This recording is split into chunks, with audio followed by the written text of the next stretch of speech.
Shall we begin, Elena? Let us know when we're live, Emerald. We are live. So hello, everyone, and welcome to the conversation, an open conversation with the Board of Trustees. My name is Shani Evenstein-Sigalov. I'm the chair of the Community Affairs Committee and the vice chair to the board. And before we begin, I want to thank everyone for coming to our conversation with the board, which is hosted by the Community Affairs Committee, or in short, CAC.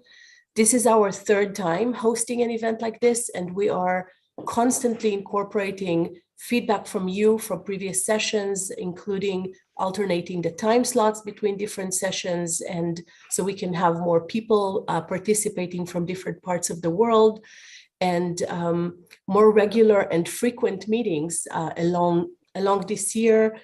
Some of you may have seen the CAC page on Meta has already all the links for the coming sessions, and we are doing everything we can to translate all of our materials to at least the 5 languages, right? Or is it 7? I can't remember. 7. Thank you, Elena.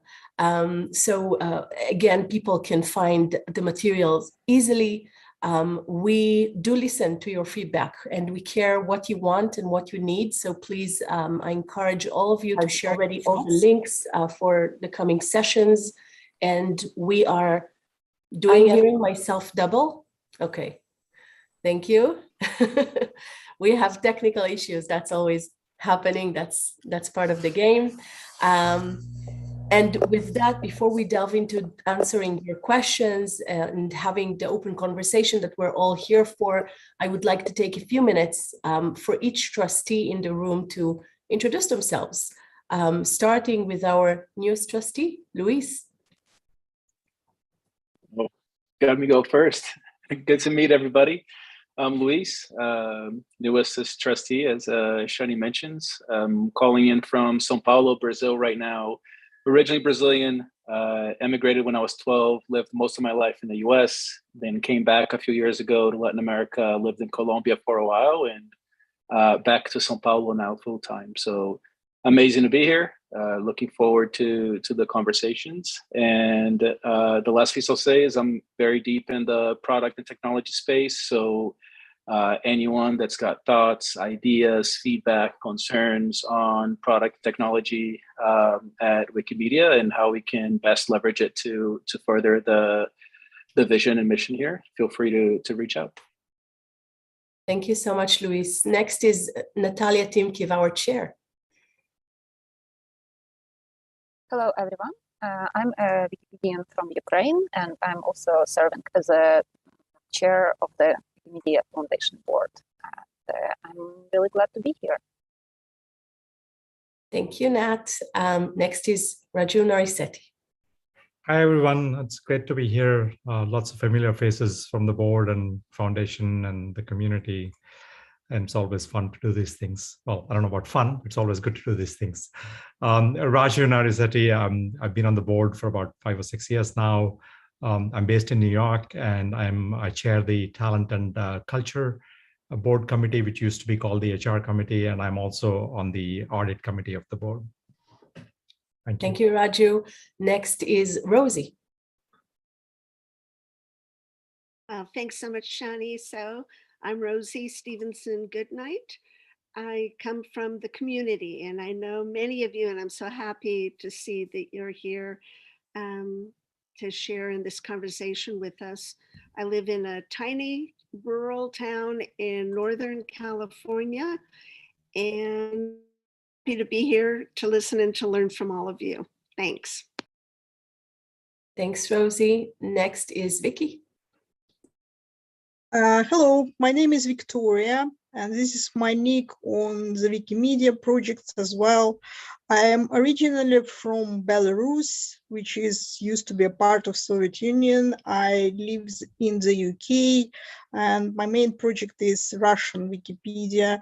I was elected alongside with Rosie and Lorenzo in the community election last year, and I am a member of this committee, the Community Affairs Committee, and Products and Technology Committee as well. Thank you. Thank you, Victoria. And last but not least, Lorenzo. Hello, I'm Lorenzo. I'm third of the recently elected trustees in 2021 with Rosie and Vicky. I'm Italian, and I've been on on Wikimedia projects for quite some time now, mostly on Italian Wikipedia and working in the Italian chapter. Thank you, Lorenzo, and thank you all trustees for taking the time to be here. They're doing so much already, and we appreciate everyone coming together to speak to community. So also with us today, and quite excitingly, is our incoming CEO, Mariana Iskandar. Mariana, would you like to introduce yourself to those who haven't met you and you're listening to? Thanks, Shani. Hi, everybody. My name is Mariana Iskandar. I no longer say I'm the incoming CEO of the Wikimedia Foundation. I've survived 6 weeks as the CEO of the Wikimedia Foundation. Really delighted to be here with all of you and participate in these conversations. So thanks, Shani. Thank you, Mariana. We also have several other staff members with us today. Some of them will be sharing in all sorts of updates, and they will introduce themselves as we go. Can we please ask people to mute if they're not speaking? That would be really helpful. Thank you so much. I'd like to thank both trustees and staff for joining us today, and mostly I would say thank you all for joining us either live today on this Zoom room or watching on YouTube, or some of you maybe watch this later. We appreciate your communication with us and your engagement, and look forward to hearing from you. I would like now to introduce you to Elena Penn. She's the Senior Movement Communication Specialist, and Elena will be helping us facilitate this session today. So Elena. Thanks, Shani. Nice to see everybody here today in this conversation with the trustees. Like Shani said, I'm Elena Penn, Senior Movement Communication Specialist at the Wikimedia Foundation. I'm going to be helping facilitate this session today, specifically the question and answer part of this session. So how it's going to work, the next 30 minutes or so are going to cover updates from Wikimedia Foundation staff about important projects that are happening right now, that are happening with the board's guidance, and that are relevant and impactful for the movement. And then the final 50 minutes or so of the conversation will be live participation, Q&A, open discussion with everybody here. Throughout the session, you can ask questions in real time in the YouTube chat or here in the Zoom chat. We're going to be collecting questions throughout that we can then cover in the second half of the session during the question and answer, but you can ask at any time. During the question and answer portion of this call, if you are here in the Zoom room and you want to ask your question live, which we really do encourage you to do, we would love to hear from you live. Just raise your hand in the chat and we'll add you to the queue, and we'll call on you and you'll be able to unmute and ask your question here. We've invited a lot of people to submit questions ahead of time. You may have seen that in our communications about the event. We have a number of those, which is great. I've consolidated them in the interest of time so that we can get to as many of your questions as possible. So you may not hear your pre-submitted question verbatim for that reason, or if you ask a question also live here in the chat, you may not hear it verbatim for the reason of trying to consolidate and get to as many topics as we can. But I will, of course, try to capture the meaning behind everybody's question and get you the answer that you're looking for. And you are free to follow up in the chat if there's another question that arises once you've heard the answer.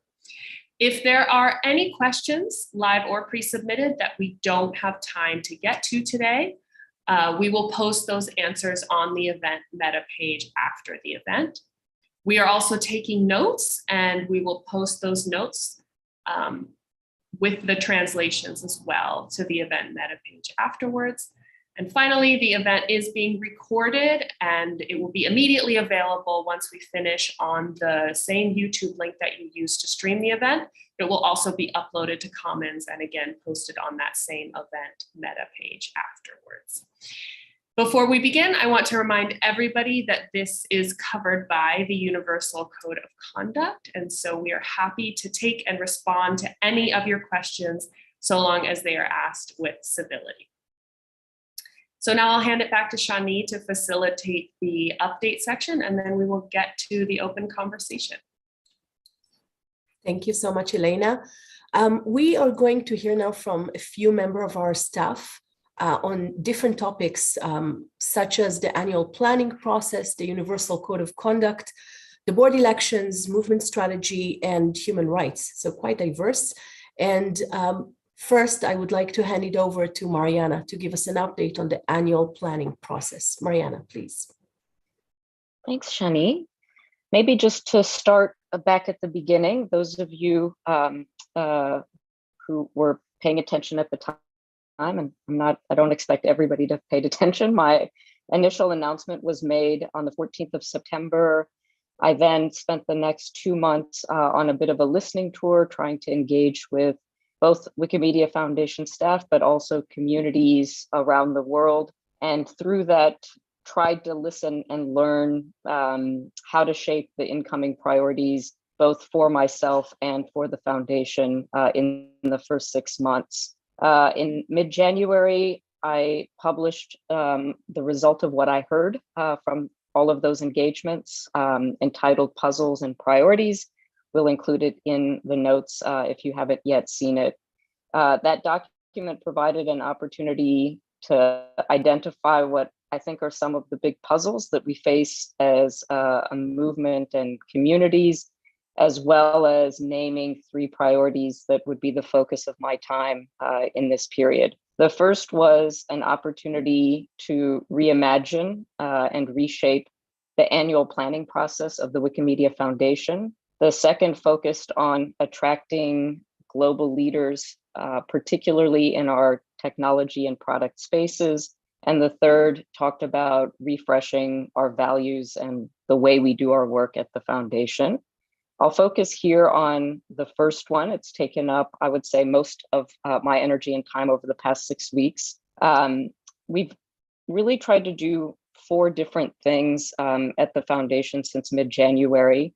The first is to ensure that we start by looking at the world. I identified that as a first puzzle. What does the world need from us now, having heard from many volunteers who felt concerned that we not be too inwardly looking and lose track of trends, threats, opportunities, challenges in the broader world. We published the result of those conversations on a diff post, and I sent a second message inviting any comments on those external trends. We'll try to find that link as well and post it, so that if you feel like the things that we collectively have to be thinking about in the broader world are there and can inform our planning and our thinking. The second thing that we have been busy with is just trying to get a cleaner and clearer picture of the foundation's current resources and how they're being allocated. We've done that looking at the various areas of work, but I think more interestingly, have tried to do that looking at the support we provide for Wikimedia projects. So that includes all the language Wikipedias, Commons, Wikidata, Wikisource, Wiktionary, as you know, the list goes on. So just trying to get a handle on what the current resource allocations look like as they support the various projects. We've done that as well by language community, trying to understand the support that we provide for the various language communities around the world. We've done that as well, looking at geographic region so that we, again, can just answer the question, how are current resources allocated in those ways? I think that's been a learning journey and an interesting process for our teams, and others may have comments on that. And I think it will provide a useful point of departure for some of the questions that I anticipate will be asked in conversations we should have. The next part of this process is to engage further with our board in March, and then come and, as I think I indicated in the January letter, and certainly have tried to repeat in all my other communications, host a series of conversations in April to share what we have learned, where we think we're headed. I failed to mention the last important process that we just started this week, which is I certainly see an opportunity to align the foundation's annual plan more closely with our movement strategy. I've reached out to some of you who are actually here on the call to get more thoughts and input. I think that understanding the journey and history of the movement strategy was an important part of my learning process, but I do think that there's an opportunity to ensure that the foundation's plan and priorities are much more aligned and more clearly informed by the movement strategy. So that's the last piece of work that we just kicked off this week. And we'll take all of that to the board in March, engage in community conversations in April so that there's plenty of time to take the feedback on board. Once the board has approved a plan in July, share that again. I will say that it's important we not see plans as too fixed, in the sense that there may be things we need to change and opportunities for feedback throughout the year. And the last point is that really trying to encourage us to take more than just a one-year view on our work. There are things that just have longer timeframes and appropriate to also try to ensure that the timeframes make sense for the projects themselves and the work. So I'll pause there and I'll be happy to answer other questions as we get into the call. But that's a quick summary of the work around the foundation's annual plan. Thank you so much, Mariana. And next, I would like to call on Stella to give an update on the Universal Code of Conduct. Awesome. Thank you so much. Hello, my name is Stella Ng, and I'm the Senior Manager of the Trust and Safety Policy Team. I'd like to give a quick update on the UCOC Phase 2. Currently, the enforcement outline is now complete and available for review on Meta. The process involved the robust participation of over 35 emerging and established communities via on-wiki and conversation hours. The drafting committee for the UCOC enforcement outline was led by a diverse group of people from different parts of the world, with 17 members from different regions such as Africa, East and South Asia, Latin America, and North America, representing 10 different languages. We were trying to encapsulate the movement as a whole by bringing as many different perspectives and cultures as possible. In response to the joint letter from arbitration committees, we've set up a voting process that will allow the community to vote on the UCOC enforcement outline before it goes to the board. In the upcoming month of March, the community will have the opportunity to vote on the enforcement outline via secure poll. The enforcement outline will be forwarded to the board for ratification if community votes are over 50% yes.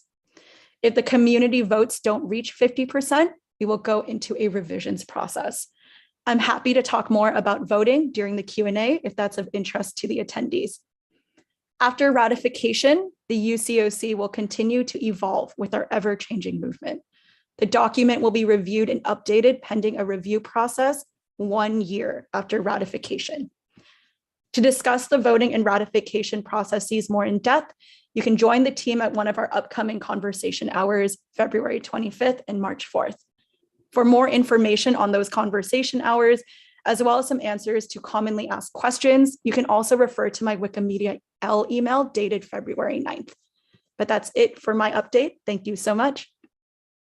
Thank you so much, Stella, and a good opportunity to say thank you to all the people from the community who actually worked on creating this document. It's quite a milestone, and we're happy this is progressing. Next is Jackie with an update on board elections. Well, hi, everyone. Thanks, everyone, for being here. I'm Jackie Kerner, Communications Specialist with Movement Strategy and Governance Team. Yesterday, the call for feedback about the Board of Trustees election came to a close. So thank you so much, everyone who took the time to participate, provide feedback and suggestions. That is really helpful. This call ran from January 10th to February 16, and it was centered around 3 questions. And that was different than what we did last year. Yesterday, we came with some proposals. So we appreciate the suggestions and feedback on that to instead come with questions and encourage a more open dialogue. So we really appreciate that feedback that you all sent. These 3 questions focused on diversity, expectations of candidate involvement during the elections, and affiliate participation in the elections. So this call really gathered great feedback, and it's useful because there were some proposals suggested from community members and affiliates. Some of the emerging insights, I'll just share them. They include clearer framing around diversity and inclusion. So thank you everyone who provided that context and really opened up about those topics, because I know sometimes that's challenging to share in an open forum, so thank you for that. I also want to share that we need to appreciate the challenges and barriers involved in running as a candidate for the community members, especially considering socioeconomic factors. So again, thank you everyone who shared that feedback. And also we received suggestions around either affiliates or with the Global Council pre-selecting the pool of candidates for the community to consider for selection. Also, we received suggestions about affiliates encouraging outreach and engagement about participating in elections to encourage a more global participation in the elections. So within the next week, you all can find the final report on Meta, and we're going to be translating that into many languages. Thank you. Thanks so much, Jackie, and thank you to everyone who participated in a call for feedback, as well as to the staff who are supporting this whole process. There are quite a few people working on this, so thank you all. Next one is Carl to give us an update on movement strategy. Thank you so much, Shani. Hello, hello. My name is Karel. I'm from Movement Strategy and Governance team, and I'm currently focusing on facilitating the process for the movement governance track, that is the movement charter and also regional and thematic hubs. I have created some slides to provide textual support to the presentation. I've also posted the Commons link in the Zoom chat who are there. Maybe someone can reach it to the YouTube. Thank you. Next slide, please. So overall, what we know about the movement governance part of the movement strategy is that it has been prioritized by the communities during the transition phase. And so this track is a priority in implementing the strategy. The overall goal of a movement governance track is to define movement roles, responsibilities, mutual accountability, and also support systems for a future of a movement. This is what we are really focusing on in this track, basically building the movement up from ground. And the work has started with drafting the movement charter, convening the drafting committee. This happened in November. And then also advancing the discussions around regional and thematic hubs, basically the support structures or systems that have been envisaged in the movement strategy recommendations. Next slide, please. Firstly, I would like to provide a quick update regarding the movement charter process. Next slide. We have convened the drafting committee. Committee is now well set up with good fortnightly or bi-weekly meeting rhythm, emerging subcommittees around different topics and areas of work, and also asynchronous work processes. So this has been the work that has been done in the back end of the committee. And now the work is becoming more public. So we have regular monthly updates being published on Meta. There is a link in the deck. You can click on that to get to the right place. There is also a communication subcommittee that is setting up the engagement model and plan for community engagement. So the idea is that the drafting committee will start opening up for the community input rather sooner than later. So this is some of the ongoing work that has been happening. Next slide, please. One of the most significant changes or things that has happened is that there is a new proposed timeline for work. And this is different from the one that initially was posted on Meta, and that's why I want to pause on that. Basically, now it extends over a time period of a total of 26 months, getting us to a ratification of the movement charter by the end of next calendar year. And The reason for that extended timeline is especially to have ample time and space for conversations with the movement, also time and space for research items to ensure that we have informed decisions when developing the movement charter, and also to provide opportunity to build shared understanding and agreements across the movement while drafting the charter. That is, not leaving everything to the phase of ratification. So overall, we are looking forward for the wide community engagement across the movement when the charter starts progressing. Next slide, please. I'm also quickly providing an update regarding the regional and thematic hubs. Next slide. As you might have seen on Wikimedia or different channels, we are just announcing the regional and thematic hubs conversations continuing. And overall, we are focusing on mapping the alignment, but also contextual differences. And we are doing that across different hub approaches across the whole movement. We have just launched the Hubs Dialogue initiative, where we are actually reaching out to different initiatives related to the hubs across the movement. There are about 20. If there are some that we maybe have not heard about or have not reached out to, please let us know. We would like to include you. And there will be next global event around the hubs happening on March 12th. So there is an announcement. I hope you have information. Next slide, please.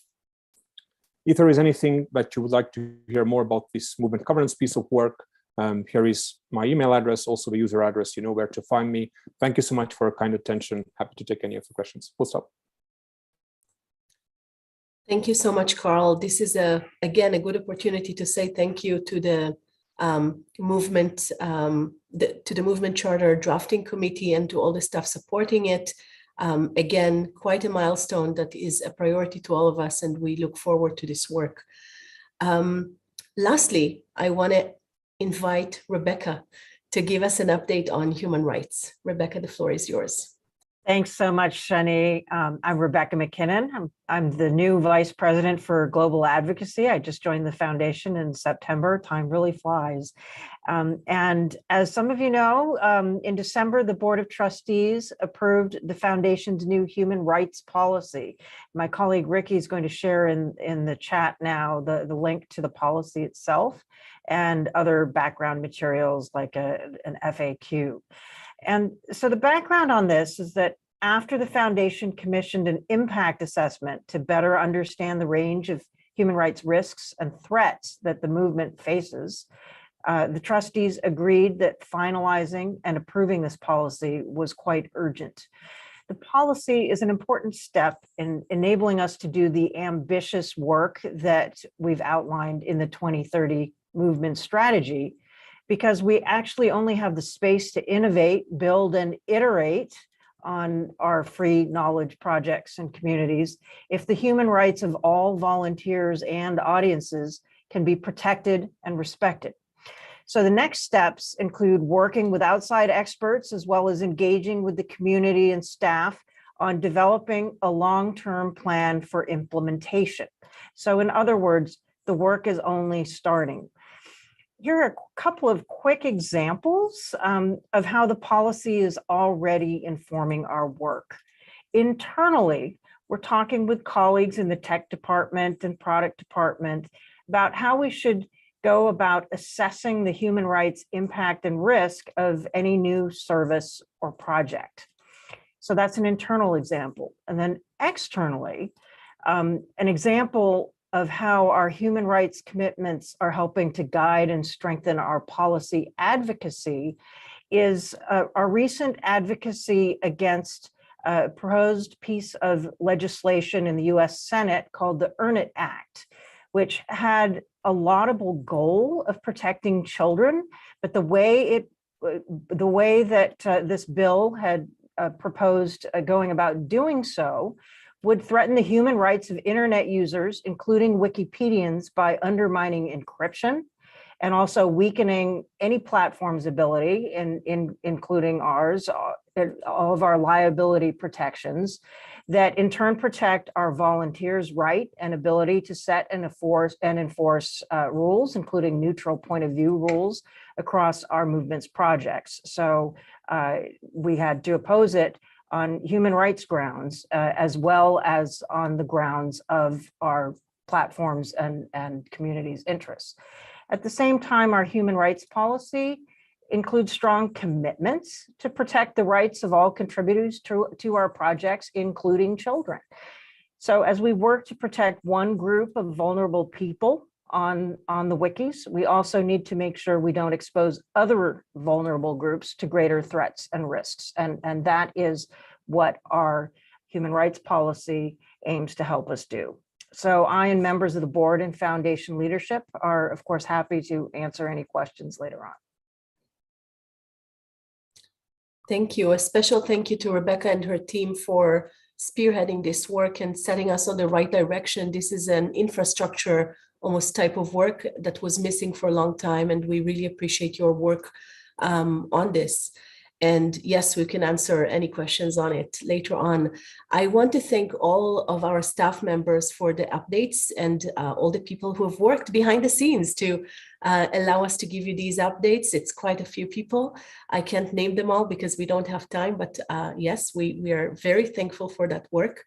As you can see from just these updates, which are part of what the Wikimedia Foundation and the board is involved in, there's a lot going on. There's quite a lot going on. So without further ado, I want to hand it back to Elena so she can facilitate the question and answer section. So thank you. Thanks. So we are taking your questions from the Zoom chat and from the YouTube chat. And again, we encourage those of you here in the Zoom room with us to add yourself to the queue to speak and unmute and speak for us and ask your question live if you feel comfortable. We'd love to hear from you. And just to clarify, because I did get a quick question in the chat, how long this call goes, it's going to go for another hour until 20 hours UTC. So it's a 90-minute call total, with most of the call devoted to open conversation. So I'm going to kick off. I know we have a couple of questions coming in chat right now, but I'm going to kick off with a couple of questions that were submitted to us ahead of time. Let's go to the UCOC first. There were a few questions specifically about the Universal Code of Conduct. The first question is, what happens if the Universal Code of Conduct enforcement outline gets less than a 50% vote yes? And why is the threshold 50%?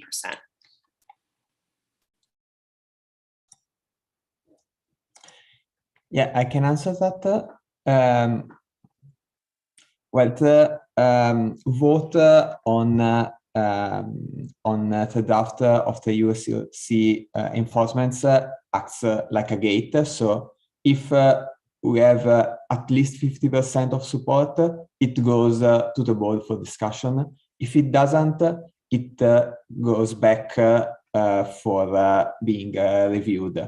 So in that case, a committee composed both from people from both of the UCOC committees will be formed, and they will have to revise the draft. When voting for certification, there will be the option to add a note on what is why you are voting against, if you are voting against, and that will be an input for the committee during the revision. As for why the threshold is 50%, well, that's one of the the most common threshold that exists in binary decisions like this. In particular, it's what we usually have in real world referendums, for instance. So it has been used here. We don't have any standard practice on this. Even in our community, there are elections and a decision taken with different majority. This is generally the most common one when you have a yes or no decision.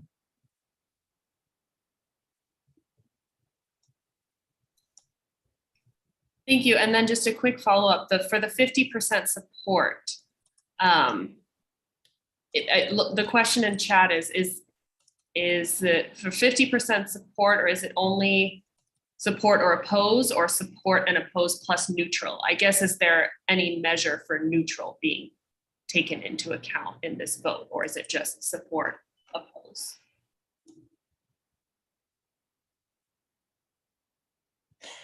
I don't know how it will be technically done. Maybe someone else can answer on this. Yes, thank you. I can jump in here. Currently, the implementation as it stands, it will be yes or no.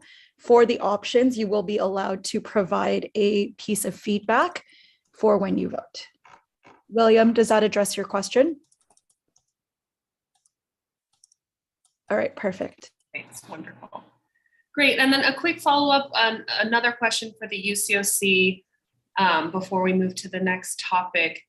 The question is around voting for phase 2. So we just discussed there's going to be a vote for phase 2 around the enforcement guidelines. But why was there not also a vote for phase 1? And how can we consider phase 1 legitimate without such a vote?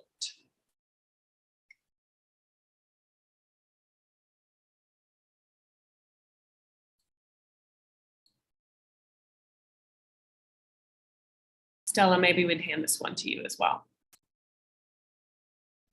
Sure, happy to take this one as well. So first, our endorsement of the community vote for the enforcement guideline was a request submitted by the global arbitration committees. And it is anchored on the fact that we as a community have a collective responsibility to elevate good conduct on the projects. The enforcement guidelines are meant to support this work down to the individual level, to help volunteers on every project and in every movement event to understand how to do this in a thoughtful and equitable fashion. These guidelines are meant to empower all of our communities to address harassment and negative behavior while creating a more welcoming and inclusive environment for contributors and readers. Well-functioning enforcement pathways have great potential to reduce bias and confusion, to concentrate efforts at the local level wherever possible. A vote will help to surface issues that may prevent the enforcement of the UCOC from functioning as intended.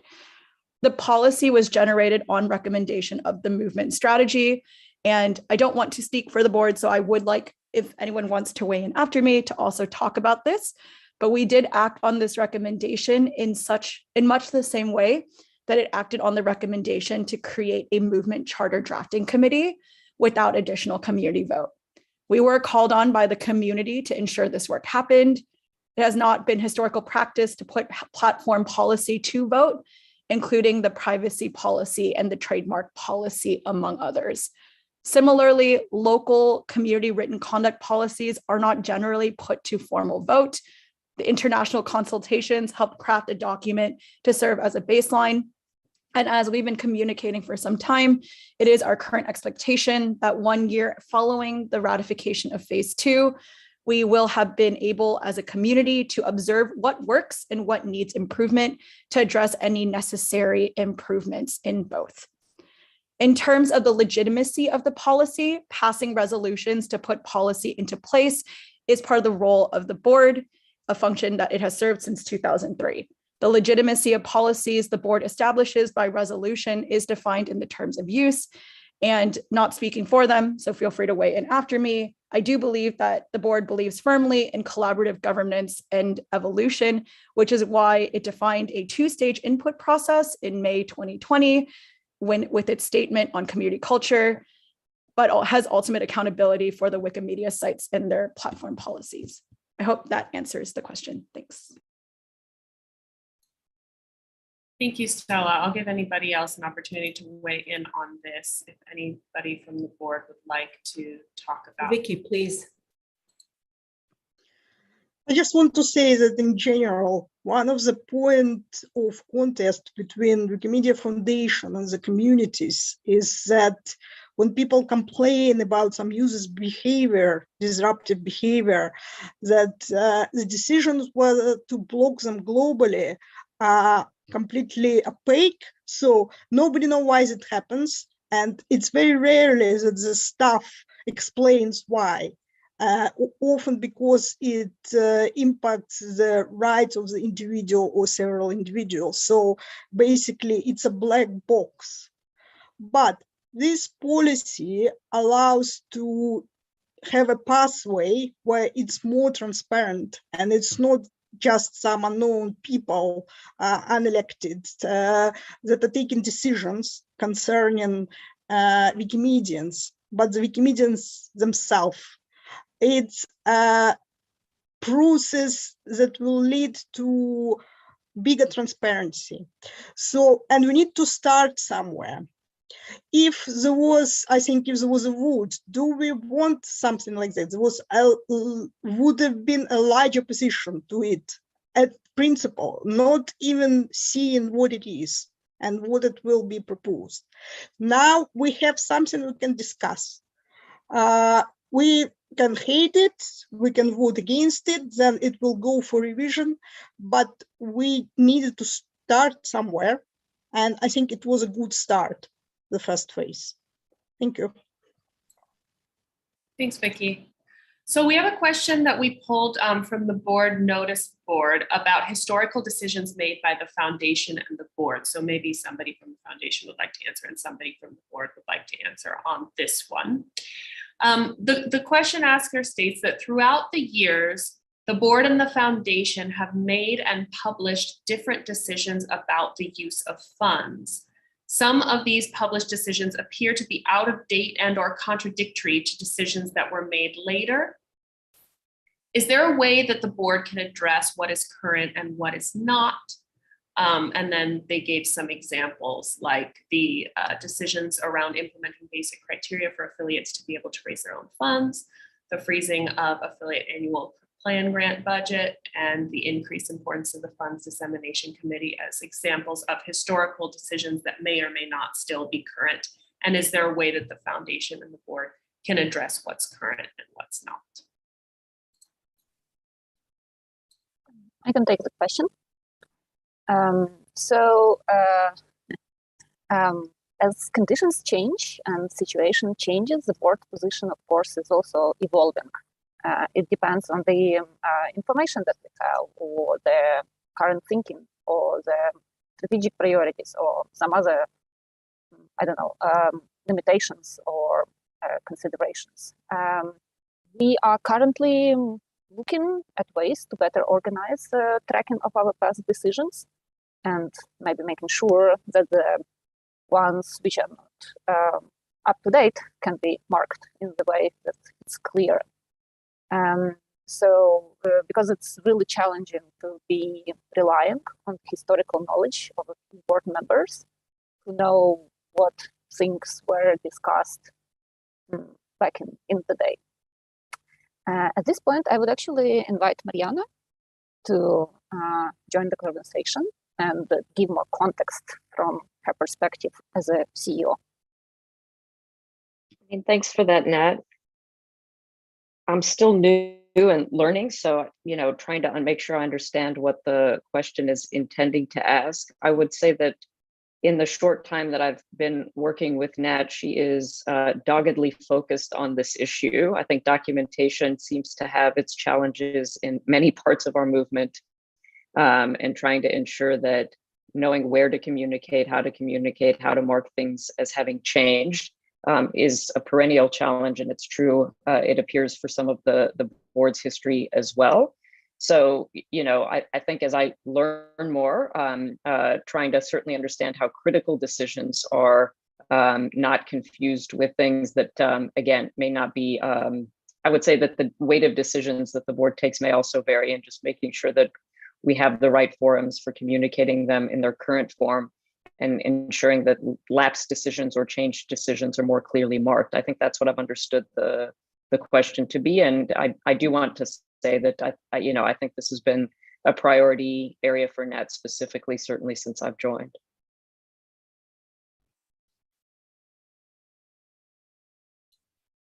Thanks so much. So we have as well a number of questions about the human rights policy. So let's turn to that, answer a few questions from chat and pre-submitted about the human rights policy. Let's see. The human rights policy work, volunteer pointed out that it didn't involve an on-wiki consultation for gathering ideas or drafting the policy text. So why is that? Who made this decision? And yeah, we'll take that first, and then I'll move to the next question.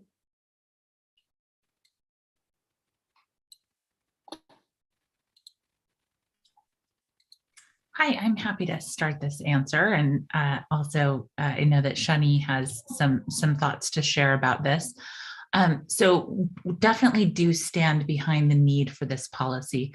And there's a lot coming up in the context of our work in trying to keep volunteers as safe as possible, given their immense contributions to the free knowledge that we see across our projects, and many of them becoming targets increasingly. And we've seen that in multiple jurisdictions. Some of those actions have led us to other policy changes, which similarly we have not consulted community about, because we do feel that it is our responsibility as the platform provider to keep volunteers as safe as possible and to respect, protect, and advance their human rights when we can. So this was one of the key recommendations coming out of the Human Rights Impact Assessment. That was part of the medium-term plan, which I understand was done in collaboration and in consultation with many of our communities. And this was under the global advocacy priority, which was one of the 5 medium-term plan priorities. So it's a very natural outgrowth of that work. We did notice, and several of our board members, and then several staff members, and several community members were consulted during that process to figure out how to strengthen the work that we're doing so that we do continue to respect, protect, and advance human rights whenever possible in the context of our work. So given that, we did understand that there was an urgency and wanted to pass this in order to really have the mandate that we need heading into our next planning cycle, where we anticipate large-scale community conversations, as Mariana spoke to at the top of the hour. And so, it really made sense to us to go ahead and pass this, and then to get to, in sort of one of my conversations with Jimmy, one way that he put it is, rather than tackling the very uninteresting question of whether we should evidence our commitment to human rights, let's get to the really interesting conversation of how to do that. And let's leverage perhaps the most valuable resource that we have, being volunteer time and deep thinking by our communities of volunteers across the world about how to do this best and how to really tailor this for the Wikimedia communities. So that's where we'd like to focus moving forward. And that's, why we're trying to preserve our most precious resource, to really target it towards the most important part of the conversation, which is how do we do this together, and hopefully better. I think this is one of those chances we have to leapfrog some of the other platforms and some of the other social media companies out there. Not that we're a social media company, but there are not many people doing this as well as I think we are positioned to do it, by reason of the fact that we have local communities all around the globe who are really close to some of the threats and some of the opportunities to protect, respect, and advance human rights. Sorry, that was a long answer, but I really wanted to answer that question. Shani, do you have anything to add, subtract, edit on that answer? No, you did such a great job describing it all. The only thing that I'll mention is everything Amanda said is the board absolutely supports. For us, from our perspective, this policy is almost like a missing piece, a missing infrastructure to do the work that we need to do. And just in the same way, I don't know if many of you remember, but the board made a resolution about the health and safety of the movement, and that started after the Universal Code of Conduct process, and among other things. So to us, it was a similar thing, right? It was something crucial to start off the strategic process to, before we can even talk about implementing anything from the strategy of 2030, we need this to happen. So that was another piece of the puzzle. And as Rebecca mentioned before, and as Amanda mentioned, time is of the essence. And I think all of these policies, the Universal Code of Conduct, the human rights policies, these are all work in progress. So let's all just keep that in mind. We are happy to get feedback.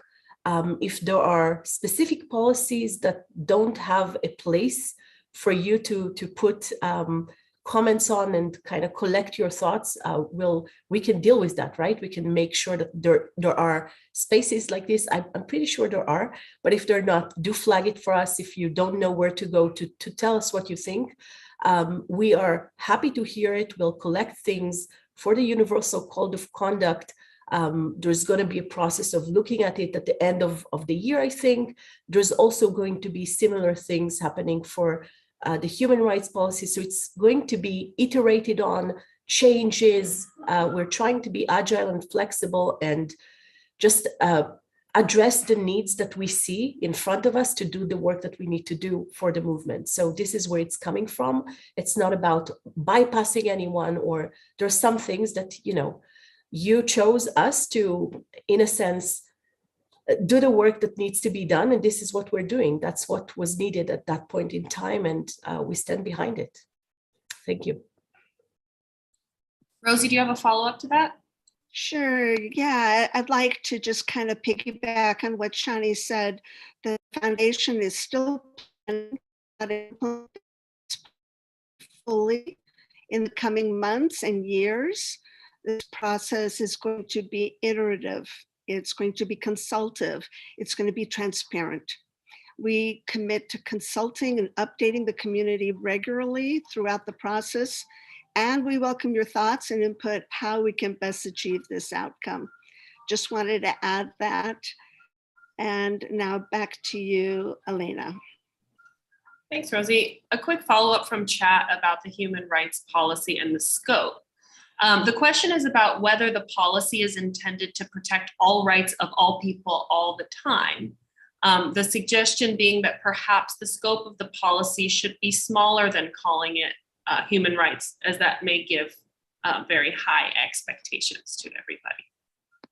Rebecca, do you want to take this Sure, one? absolutely. I'm happy to take this.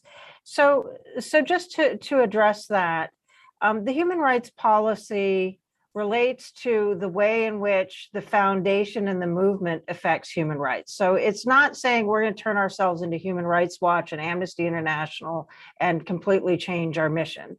But it's saying that, the platforms themselves, the wikis themselves are a vehicle through which everyone is exercising their human rights.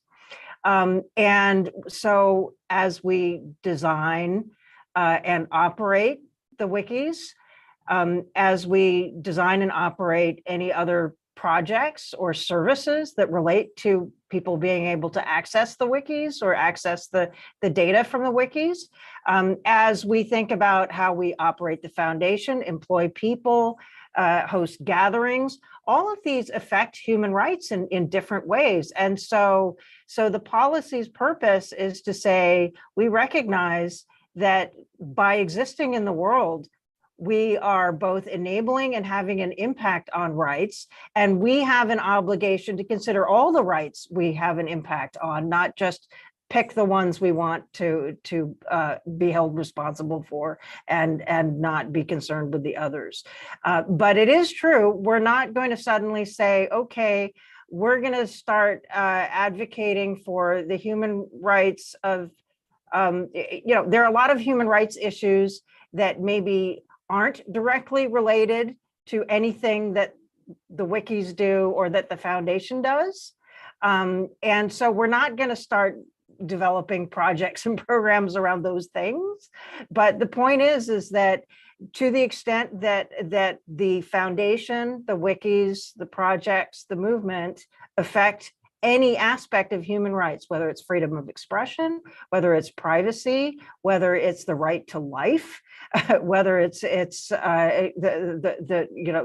right to economic opportunity, access to information, that our free knowledge projects affect these things, and therefore we have a responsibility to hold ourselves accountable to how we're affecting human rights. So that's the purpose of the scope, that human rights, kind of based on the Universal Declaration of Human Rights, which is also linked in the policy, they're indivisible, right? So you can't actually cherry pick among rights.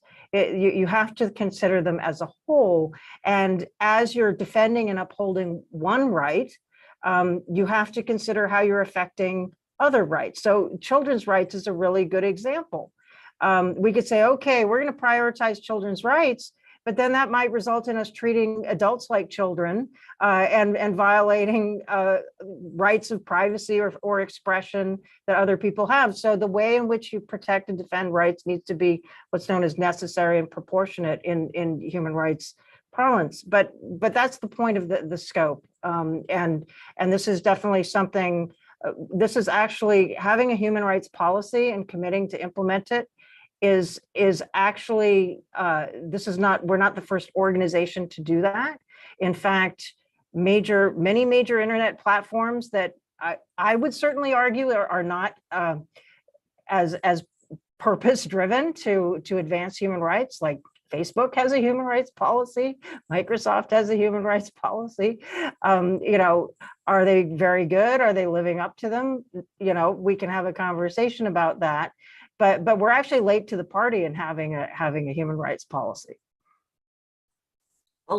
Rebecca's answer was quite complete, but I'll just add one more thing to those who might not know. The policy is just a first step, right? So the policy is like a guiding, the guiding principles or the guiding light, and then staff needs to take that on and bring it down to earth, kind of, right? To connect it to the annual plan, to connect it to practical things and projects and priorities. So this whole process still needs to happen. The policy was just giving us a framework to work from, and it was needed so we can then do it. We can then practically take it down to the actual day-to-day of the foundation and the job that is done not only by the foundation, but by many of our affiliates who are, either contributing to human rights or advocating for it in different places in the world. So it's just a first step that will allow us to do this work in an accountable way. So just wanted to offer that perspective. Thanks everyone for shedding light on our human rights commitments and using the policy to inform work going forward. That's all really helpful. I want to turn now to a question that we got on the CAC talk page recently about the community wish list survey. There's a proposal on the community wish list survey that has a lot of support for meaningfully increasing funding for technical issues and implementing technical features that the community feels concerns them. So the question is, to what extent is budget allocation a board level issue? And how will this be addressed from the board's perspective or from the foundation's perspective? Vicky, go ahead, please. I am a member of the Product and Technology Committee, and I should say that in any problems and as with any proposals, the board doesn't approve every single detail.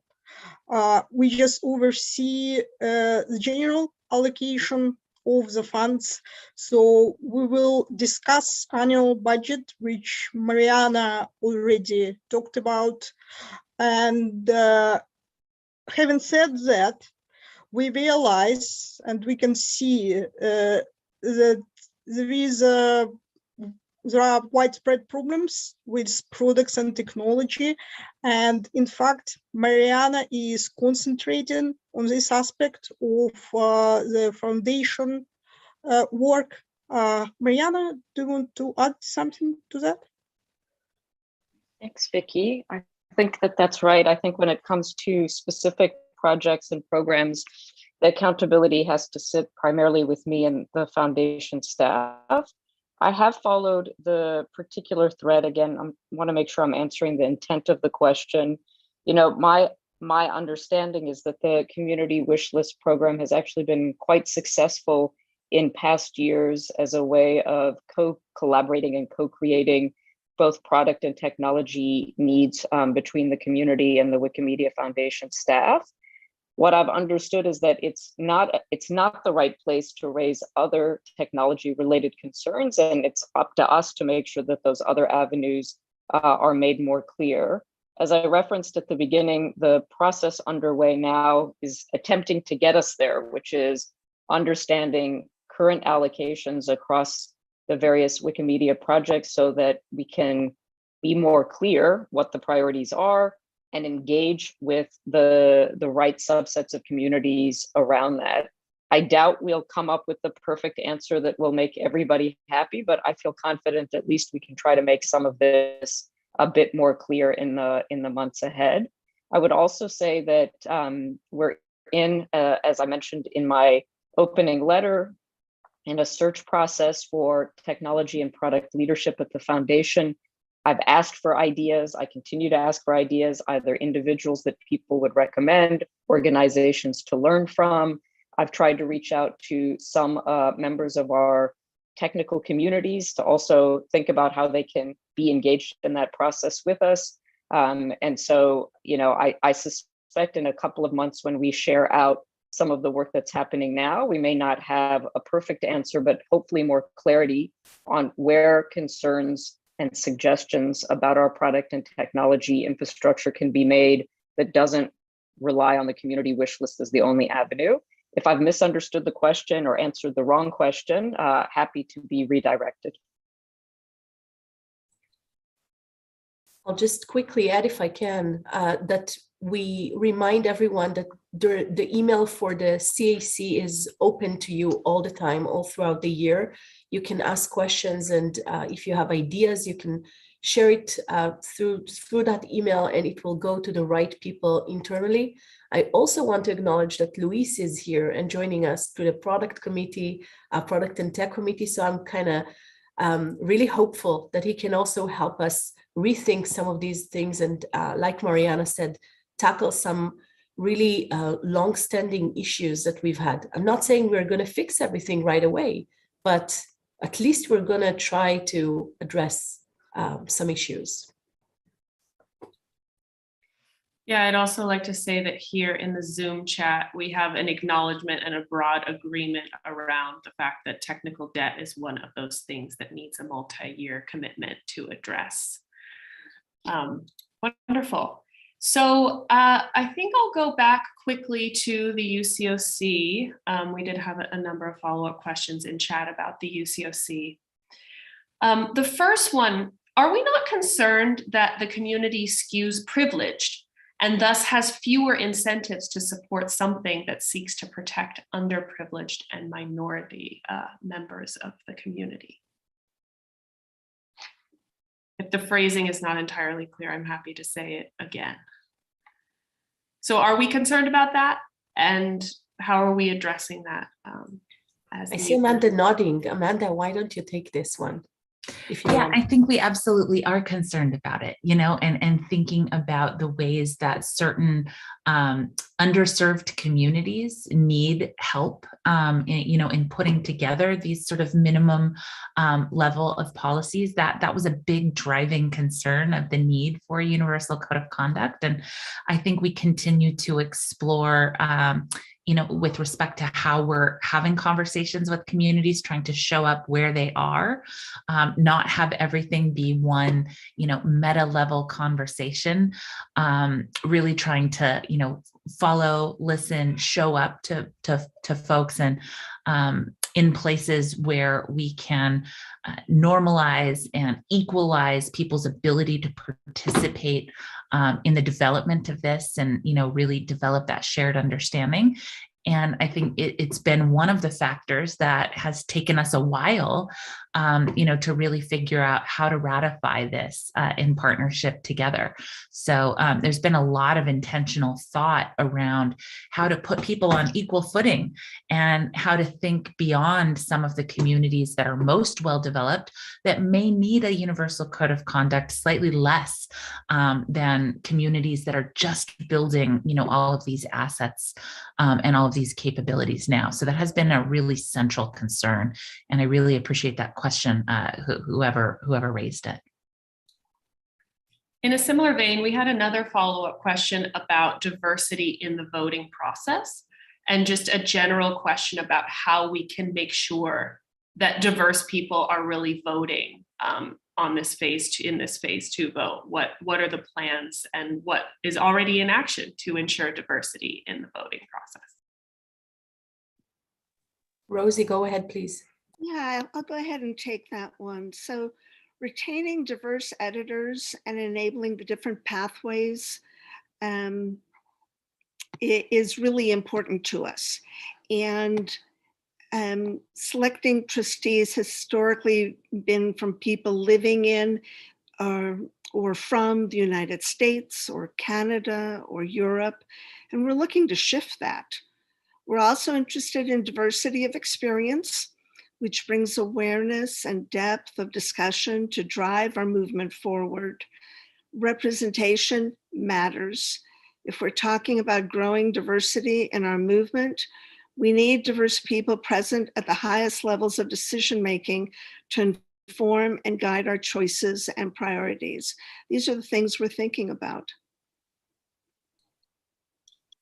Thanks for that insightful answer, Rosie. I think that probably, and it probably had to do with the way I phrased the question, was more in reference to the board elections process, if I'm not wrong, which is also extremely important in terms of diversity and making sure that we get enough diverse people voting and participating in that process. Absolutely. I think, and maybe I misunderstood in the chat, I think this question in particular was about ensuring diversity in the vote for the UCOC enforcement outline. I don't know if any. Elena, Vicky wanted to share something. Vicky, go ahead, Vicky. I wanted to say about diversity in the elections, not about UCC. So, but I saw that Mariana wanted to say something as well.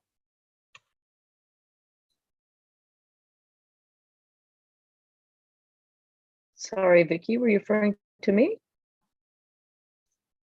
I thought you had your hand up. No, sorry about that. Apologies. Okay, so sorry. So about diversity, that's why we have this consultation process, and that's why we have 50% barrier for the approval. I think there was another question as well. Why 50%? Why so low? On the other hand, what happens if there is no 50%? So 50% plus 1 means the majority. And because we don't need 2/3, for example, it will give more votes to less represented communities. As for the communities themselves, election task force, which is organizing the trustees election this year, which I am and Lorenzo are the part. We had conversations across the board with affiliates from all parts of the globe, including the most underrepresented Asian community.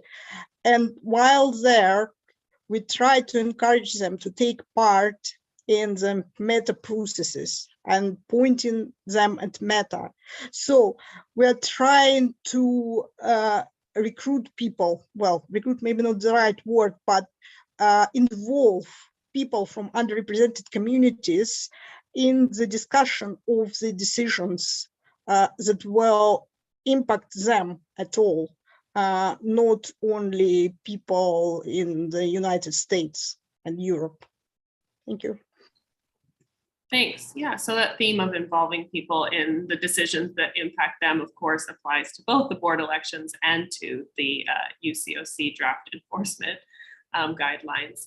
I don't know if, let's see, I think it looks like Stella wants to talk about the UCOC angle on this. Yes, so I can speak briefly about the amazing teamwork that the policy team has done to engage with small and medium communities. But before I do that, I want to throw it back to what I mentioned previously about how we had on Wiki conversations as well as conversation hours with 35 emerging and established communities. It's very much been in the team's goal to make sure that we get as many different cultures and perspectives as possible in the document. In addition to that, the team has been working very, very hard to make sure that we get as many voices and we get as many opinions and that people feel empowered to vote. In fact, I would like to plug a panel Q&A that is happening tomorrow, where we will be having members of small and medium communities engaging in essentially a fireside chat about how they believe that this document will impact their day-to-day interactions in their communities. Thank you.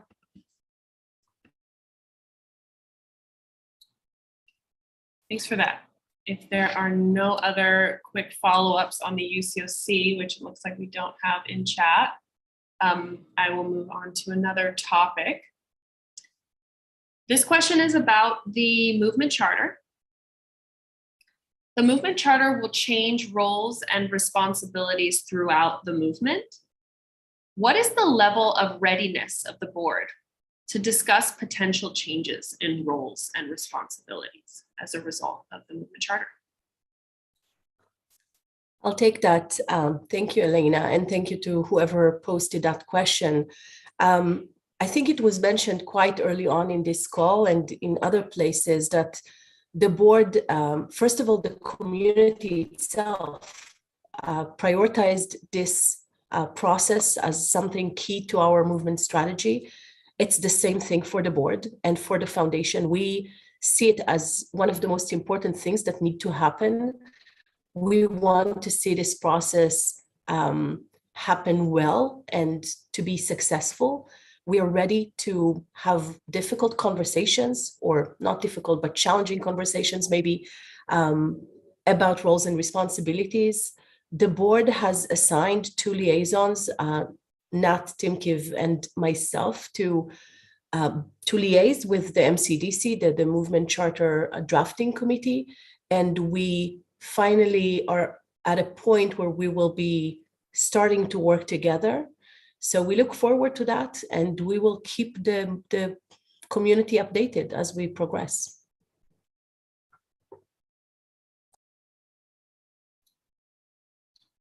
Thank you. We also have a question that is about generally about the shortage of local administrators across various Wikimedia projects. The observation is that projects are suffering from a shortage of local administrators and backlogs of work. What is the foundation and by extension the board's role in addressing shortages and backlogs? I'll go ahead and take that one, Elena. So let me start by saying that I am an administrator on the English Wikipedia, so I empathize with the question. Retaining diverse editors and enabling the different pathways to become administrators is hugely important to the success of the movement. It's an issue that the movement is facing collectively, and therefore we must solve this collectively. Working with communities to foster environments where diverse editors can thrive has been and continues to be a top priority. So projects like the Universal Code of Conduct that we've already talked about, the new editor experience, and then other movement strategy projects that the board and the foundation are supporting, all of these are in mind as a top objective.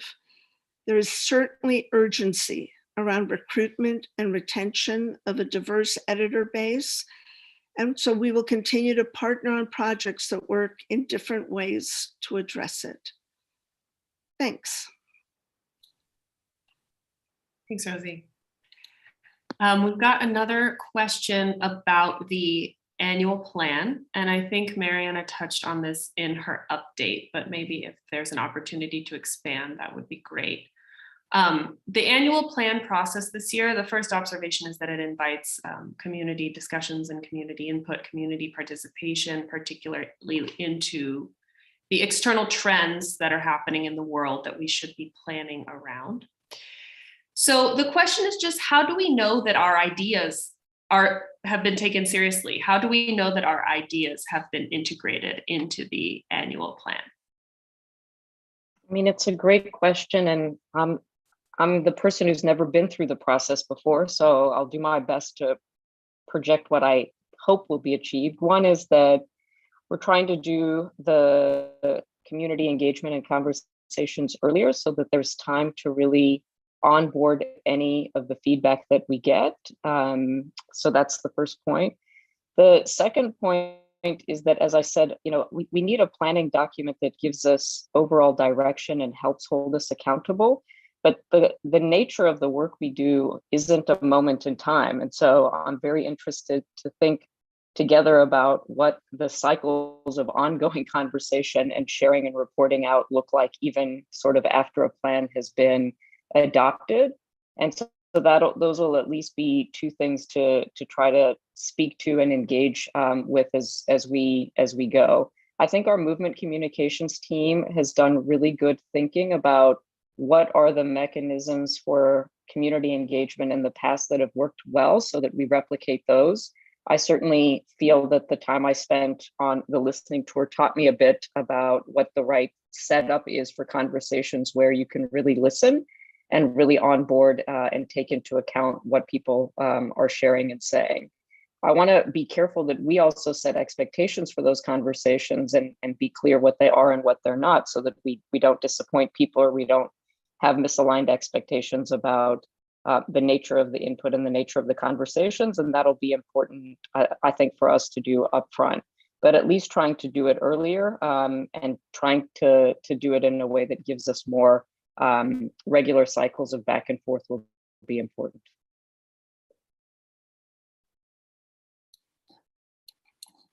Thank you for that.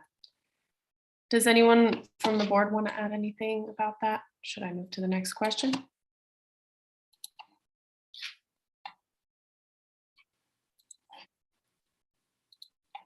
Happy to take the next question that I've queued up, which is about the community selected board seats and the affiliate selected board seats. So I believe that this is in reference to the upcoming board election. So the question is that the bylaws changed in 2020 to remove the distinction between community selected board seats and affiliate selected board seats.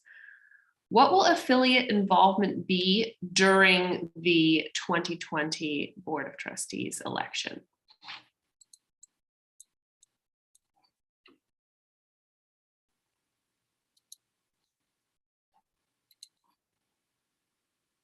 I'm happy to ask again or rephrase the question if it's not clear.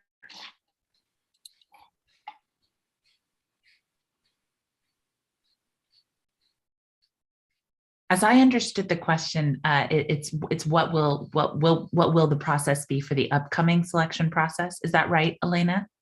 Yeah. What will affiliate involvement look like during this election? Different from previous elections where there was a distinction between community selected board seats and affiliate selected board seats.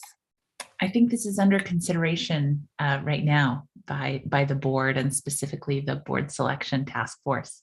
So I don't think we have oh, great, Victoria. Over to you, Vicky. As I said, I am a part of election task force as well as Lorenzo, and we've had conversations with people, and there were 3 questions asked on Meta, and that is being summarized. And we have recommendation for the board on what the procedure will be, but This is just in the process of establishing what it will be, because obviously board needs to consider it and agree or disagree with it. Basically, it's too early to tell. I'm sorry.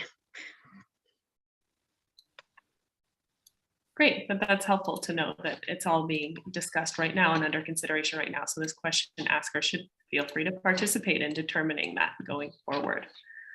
I think that we have managed to cover the questions that were asked in chat, so that's wonderful. I'm going to do a review and just make sure that there's nothing outstanding,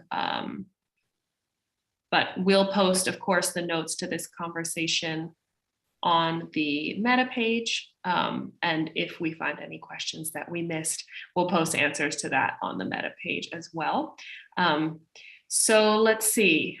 I think we can potentially move towards closing the call, Shani, unless there's anything else that you'd like to.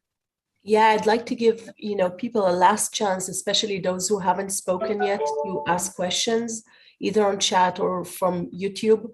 We'll give it a minute for you to think about that. And I will be just thanking everyone in the meantime. And before we wrap this up, we, as I said at the beginning, really want your feedback on how these conversations are going. A lot of effort goes into setting up these calls, and we want to make sure that we're addressing your needs, and this is what the community needs and wants. So Elena, I think staff have prepared some short polls that we can share. That would be a good time to maybe share it, and then we can see if we have some coming up questions. Oh, there's a question from Hugo. Yeah, it looks like we have one question live. Go ahead, Hugo. Hello, I have a question about the Form 990. Do you think is it possible to reduce the time it needs to publish it? From my point of view, it should be possible to publish it earlier, and I would say I can try to help you making that possible. And I think it would be great if it's possible that the Form 990 is published earlier after the closing of the fiscal year, after the current proposal that will be published in May, 11 months after the closing of the fiscal year is more, from my point of view, very late.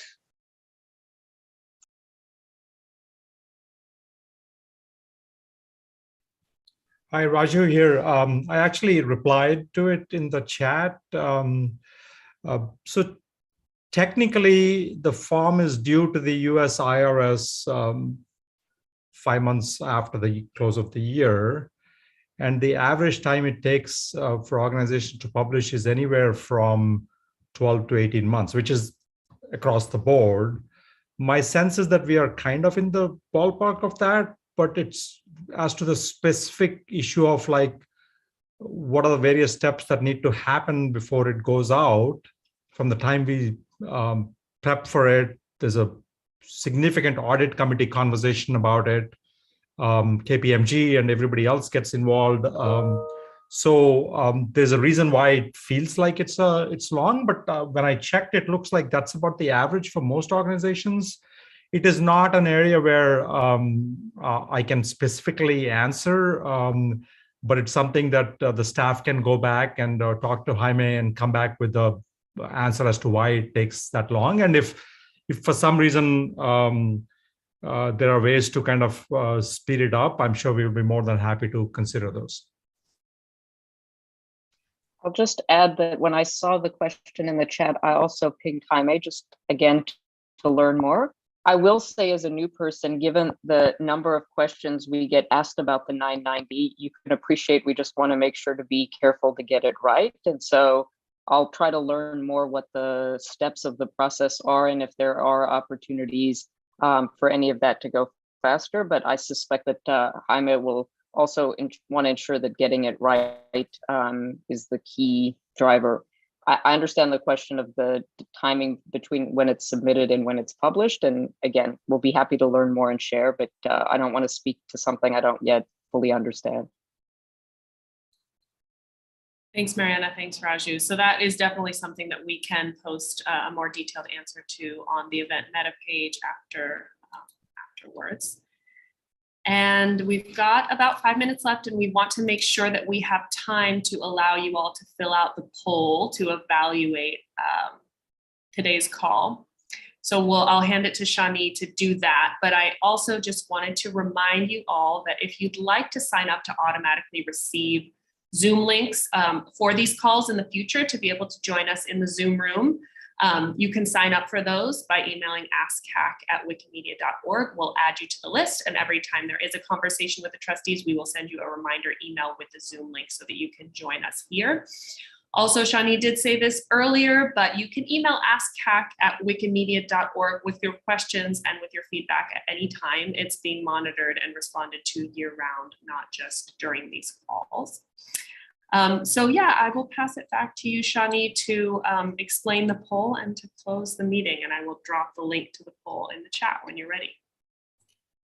Yeah, so this is a really short couple questions poll. We're going to post the answers live here. So we are hoping you can join us either here from the room or live from YouTube. Someone is putting the link there as we speak. Please take a moment to give us some feedback on this call. This is meant to help us improve these calls. And if you have any other input, we're happy to receive it again all year round.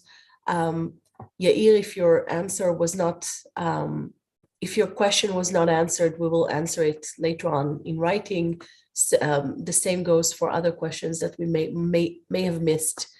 So thank you all for being here. I want to say a specific thank you to all of our staff members who've been working again for quite a long time to make this a reality, to our not incoming anymore CEO Mariana for being here, and to all of the trustees who've taken the time to be here, and of course to you, the community, for hanging in there and doing all the amazing work that you do all over the world. This is always inspiring. And we're receiving some results right now on screen.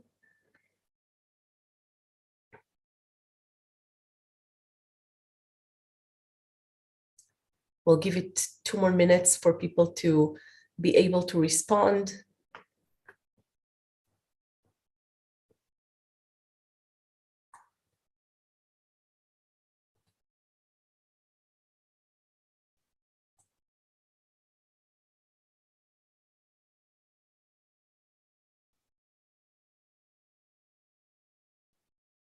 And I don't see anything moves anymore, so I'm guessing people voted.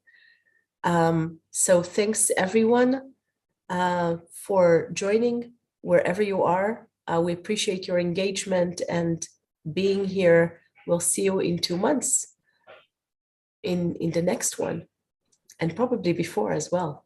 Thank you all. Thanks so much, everyone, for joining. Take care. Bye-bye. Thanks, folks.